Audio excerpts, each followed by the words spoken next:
painted, dressed, and used as a prop in various horror. Now that's some weird shit to think about. What?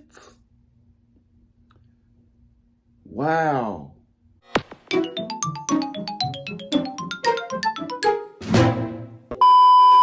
Y'all, what's good? What's going on, YouTube? It's your boy Kewonis CB, and now I'm back with another motherfucking reaction video. You know what I'm saying? Today's one was we got into a subscribe request. Today's one was we got into the most terrifying urban legends that turned out to be true. Truth that surpassed fiction, you know what I'm saying? Shout out to the person that told me to react to this. Shout out to y'all. Shout out to y'all. Shout out to you. You forgot this video, give a thumbs up. If you don't give a thumbs down, because I know why. We don't care. It's just you too, you know what I'm saying? Yes, it's quite. Let's get straight into this video, man. Let's get it. Let's go. Full screen. All urban legends begin as stories that seem improbable, told to scare or entertain. But what if I told you that these stories became real? Get ready to discover that terror can be much closer than we imagine. These are scary legends that became reality. Tales of horror that prove that sometimes what we think is fiction is actually a true nightmare. Ready? Ooh. Then let's begin. The deathbed. Hotels are known for providing comfort and rest, but for some guests, what should have been a peaceful experience turned into the setting of an unforgettable nightmare. A widely known urban legend tells of the discovery of bodies hidden under mattresses in hotel rooms. And frighteningly, this legend has been confirmed as true, not just once, but several times. In 1999, at the Ocean View Motel in Atlantic City, New Jersey, guests began complaining about a terrible smell in room 112. Initially, hotel staff dismissed the odor as something common, maybe a dead. It's a reason why they do that, though. You know what I'm saying? Or plumbing issues. But the smell. All the time making a school for some. Day after day, new guests slept in that bed, completely unaware of the horror hidden right beneath them. After several complaints, the cleaning staff decided to investigate further. And that's when the discovery happened. It's like, why the fuck they don't just tell it if a dead body up in there? Why I had it and buried it under the mattress and stuff? That shit makes y'all look guilty. Did y'all murder somebody? You know what I'm saying? Why y'all ain't just, you know, what's the video? The box spring of the mattress was the decomposing body of Saul Hernandez, carefully hidden there. The story shocked not only the guests, but the entire hotel industry, which was forced to review its inspection protocols. This was not the only time something like this occurred. Other similar cases have been recorded over the years, in places like Las Vegas, Florida, and other states across the United States. Each story is more disturbing than the last. A moment that should have been peaceful turned into a scene of silent horror. The most unsettling part, the reality behind these stories. How many times have you been in a hotel room and wondered what could be hidden in plain sight? Under the bed, inside the mattress, behind a wall. While we rest, we may be closer to horror than we imagine. Man. As you think about and that's scary to think about, you know what I'm saying? I'd be so scared to be in a hotel by myself, man. There'd be so much shit happening in hotels. Trip, here's the question. Would you have the courage to check what's hidden beneath your mattress? Hell yeah, I would. I ain't scared of shit. The monster of Staten Island. For the children of Staten Island in the United States, the story of Cropsey was a scary legend that parents used to keep them safe. He was described as a maniac who roamed the ruins of the Willowbrook State School, kidnapping unsuspecting children who strayed too far from home. With a hook for a hand or a bloodied axe, Cropsey was the monster in the nightmares of an entire generation. But what many didn't expect was that this monster was more real than it seemed. During the 1970s and 1980s, Staten Island was marked by the disappearances of children, many of whom had disabilities or conditions that made them Yeah, I would definitely say I feel he must have did something to kids that had like disabilities and stuff. Damn, that's crazy to have that advantage over them, you know what I'm saying? Damn. Behind these cases was Andre Rand, a former employee of the Willowbrook State School, an institution for people with intellectual disabilities that became notorious for its extreme negligence and abuses before it was shut down. Rand continued living around the abandoned site, where he became a sinister figure in the community. The crimes attributed to Rand were so disturbing that they merged with the legend of Cropsey. He was accused of kidnapping several children, including Jennifer Schweiger, a 12-year-old girl with Down syndrome, whose body was found buried near Willowbrook. Rand was convicted of kidnapping in 1988, but many believe he was linked to other disappearances that were never solved. What makes this story even more unsettling is how reality and legend blend together. The Willowbrook State School, with its empty halls and stories of abuse, seemed the perfect setting for Cropsey's frightening tales. Rand, with his erratic behavior and connection to the place, became the embodiment of the monster. But unlike the fictional stories we hear, Rand's actions left a trail of real pain and fear. To this day, Cropsey is remembered as a horror legend for children, but also as a grim warning about the horrors that might be closer than we imagine. Facts. The case of Andre Rand serves as a chilling reminder that sometimes the monsters aren't hiding under the bed. They're lurking in the shadows of our own community. Yeah. And you? Have you ever stopped to think about the urban legends of your city? They may just be stories, or perhaps something. We got John Wayne Gacy for ours. He's in Chicago, the west suburbs. We all want to believe that our homes are safe places, protected from the outside world. But what if you discovered that, behind the walls, there is something or someone watching your every move? This is the premise of a terrifying urban legend, get their ass beat the but fuck also up. documented reality in cases that defy understanding. In 1986, in the small town of Pepperell, Massachusetts, a shocking case made headlines. A family began noticing strange things in their home, objects out of place, food disappearing from the pantry, and the sound of footsteps when no one else was around. For months, they believed it was paranoia or coincidences, until they made a terrifying discovery. Hidden in a space between the walls of the house was Daniel LaPlante, a man who had access to the entire house through narrow passages and holes he had made himself. He watched the family constantly, coming out only to eat or move objects when they weren't there. When he was finally discovered, Daniel was holding an improvised weapon, making the moment even more terrifying.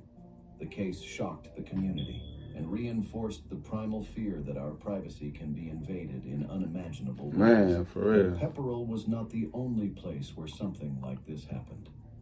In 2008 in Japan, another disturbing case came to light. A man began noticing that food was disappearing from his house, even though he lived alone. Suspecting a thief, he installed security cameras and discovered something even more sinister. A woman was living hidden in a small space in his closet. She entered and left only when he wasn't around, but had lived there. I heard that Japan cribs are little. I heard that they cribs are little. Shit, they just sharing spaces without being noticed. Hey. These stories aren't just frightening. They force us to question what we believe about safety and solitude. The idea that someone could be watching us without us noticing is an unsettling thought. It is. Blending paranoia with who watching me that no one would want to face. So the next time you hear a strange noise at home or notice something out of place, ask yourself, is it just your imagination? Or is there something or someone you haven't yet found? After all, walls have ears. And sometimes, eyes too. The Toxic Woman, Gloria Ramirez. The night of February 19th, 1994, was marked as one of the most bizarre in the history of Riverside General Hospital in California. Gloria Ramirez, a 31-year-old woman, was rushed to the emergency room, suffering from advanced symptoms of cervical cancer.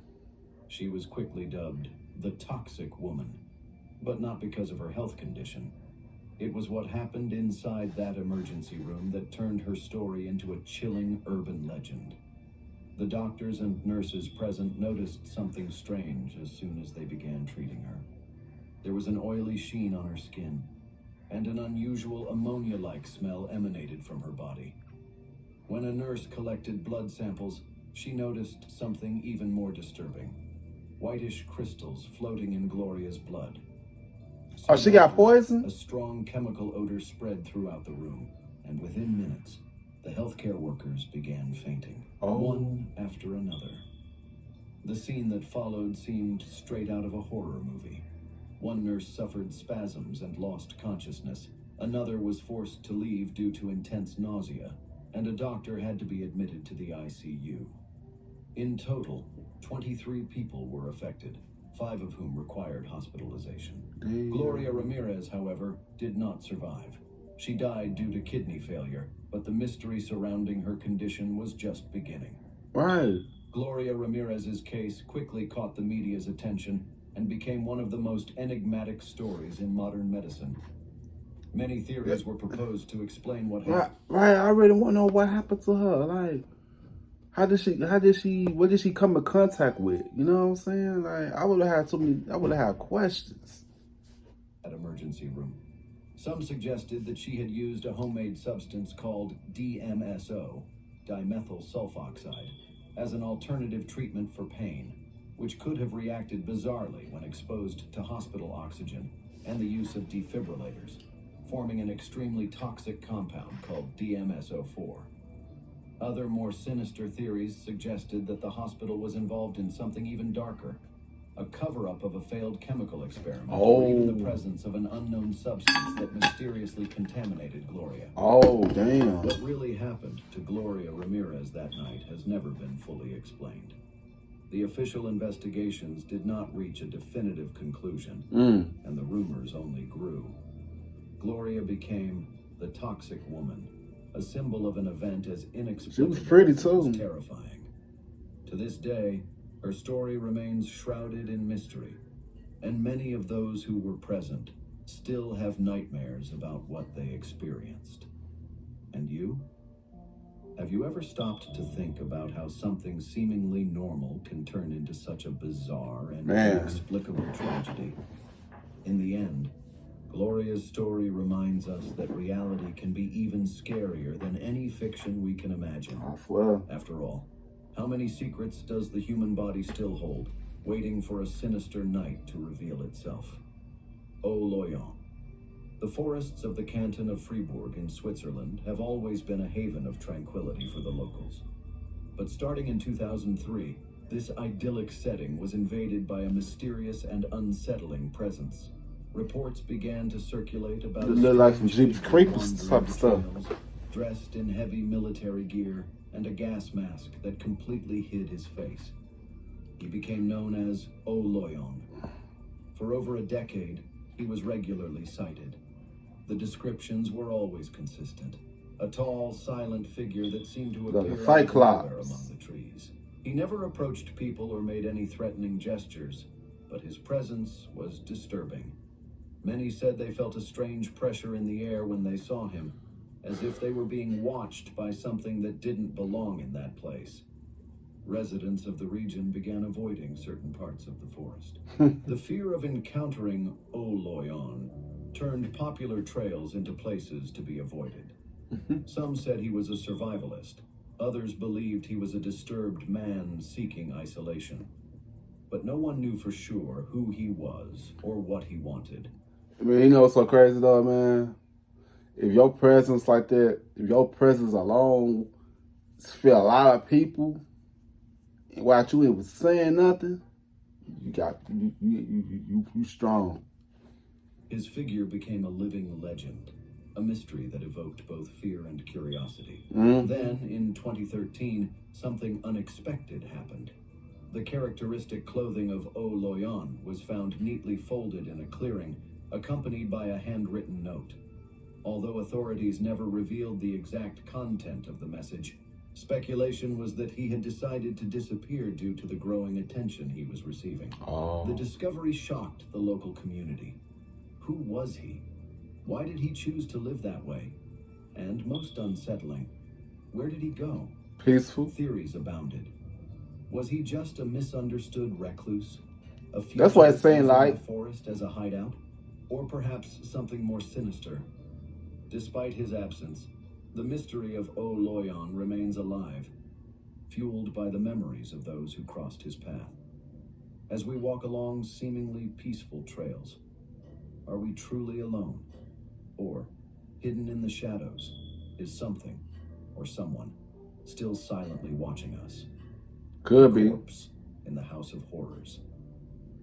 Haunted houses and amusement parks are places where we seek to feel fear in a safe way.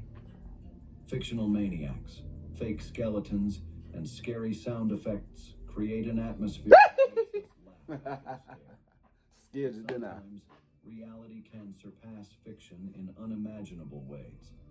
This is the story of Elmer McCurdy, a man whose body was mistaken for a simple horror prop for over 60 years. It all began in 1911, when McCurdy, a failed train robber, was killed in a shootout with police in Oklahoma. Since no one claimed his body, an undertaker decided to embalm him with an arsenic-based mixture to make him last longer. But instead of burying him, he put him on display, charging 5 cents to see the bandit who couldn't be taken alive. What started as a small local attraction turned into a long, macabre journey. McCurdy's body was sold to traveling carnivals and haunted houses, passing from owner to owner. He was painted, dressed, and used as a prop in various horror. Now that's some weird shit to think about. What? Wow. Wow, just imagine how many props is an actual human being. Not to think about it. That shit crazy.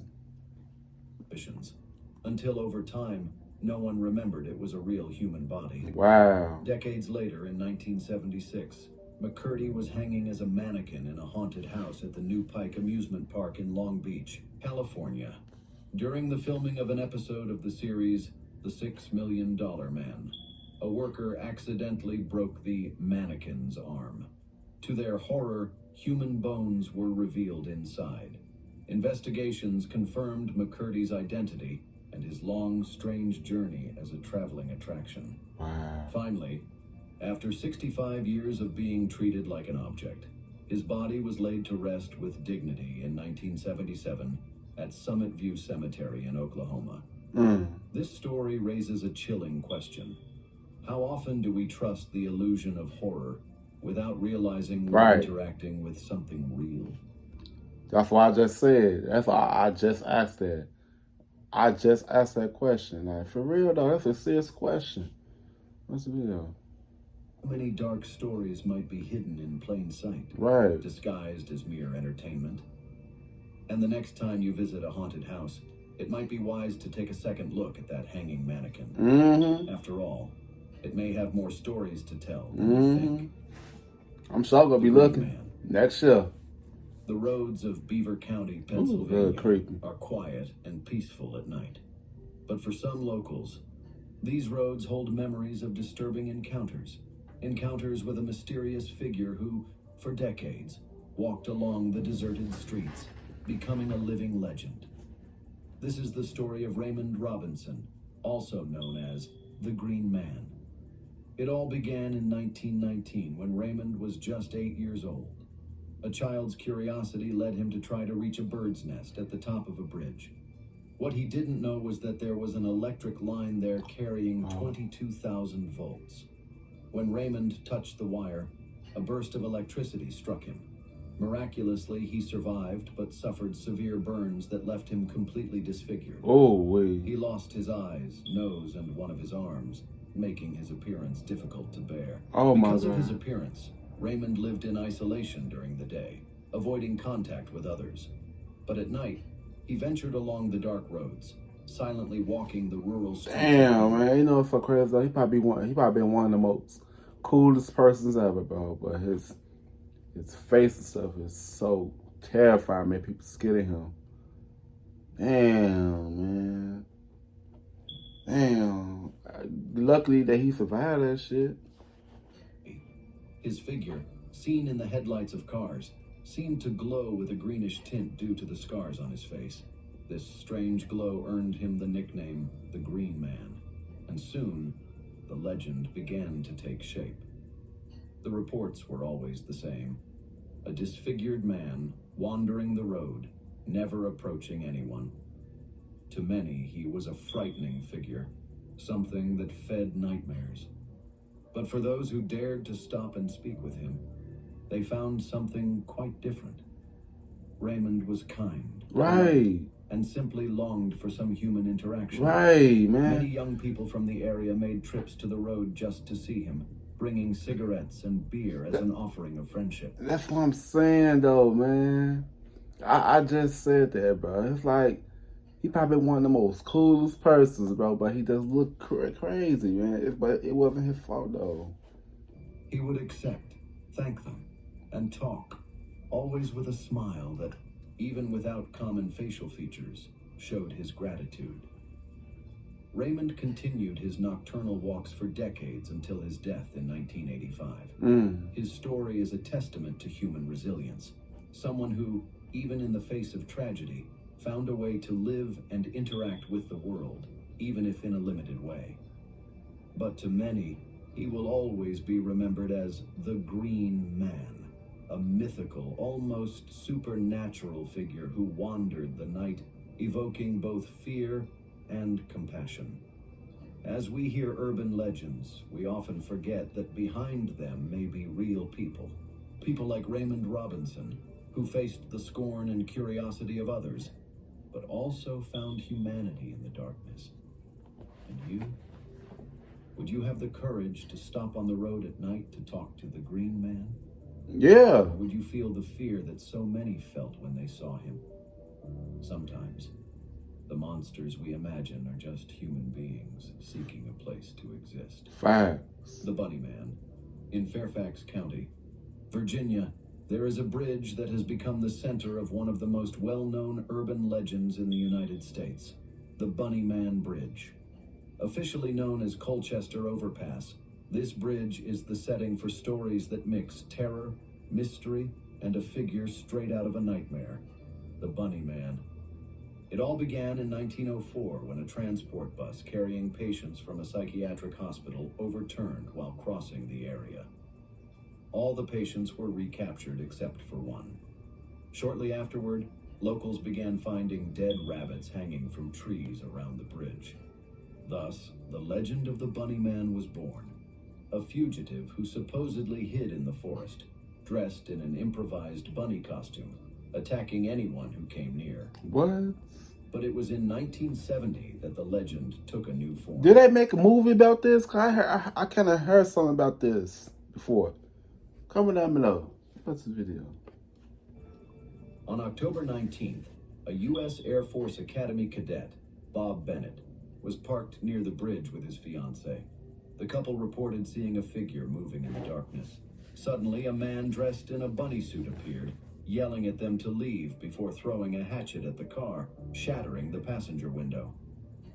Bennett's fiancée described the assailant differently, without a bunny suit, but rather something resembling a pointed hood. 10 days later, a security guard at a nearby construction site also reported seeing a man in a bunny costume, wielding a hatchet and shouting at intruders. The police were called, and several investigations were conducted, but the Bunny Man was never captured. In just a few days, about 50 reports began to surface from people claiming to have seen the Bunny Man near the bridge or in the surrounding area. Some stories said he lived in the forests, attacking those who dared to invade his territory. Others claimed he was the spirit of the escaped patient from years ago, unable to leave the area. Over the years, Bunny Man Bridge has become a pilgrimage site for thrill seekers and the curious. Many visited the bridge at night, hoping to see the mysterious figure with a hatchet in hand. But for the local residents, the story was something more sinister, a reminder of a real danger, something that couldn't be explained away as just a story made up to scare children. Although there is no concrete evidence about who the Bunny Man was or why he acted the way he did, The mystery remains alive to this day. Was he just a disturbed recluse, hiding from people and trying to protect his space? Or was there something deeper and darker about this story that was never uncovered? The truth is that even without a definitive resolution, the legend of the Bunny Man has endured as one of the scariest in the United States. A figure who, even without a face, managed to carve his place into the collective imagination, a symbol that sometimes fear hides in the most ordinary places, like beneath a simple bridge. And you? I want to know what this is. Would you have the courage to park your car on Bunny Man Bridge at night and wait? Perhaps he's still there, watching, lurking, ready to defend his territory from any intruder. Ooh, the fault is These that. stories show that what once seemed like pure imagination can, in fact, be frighteningly real.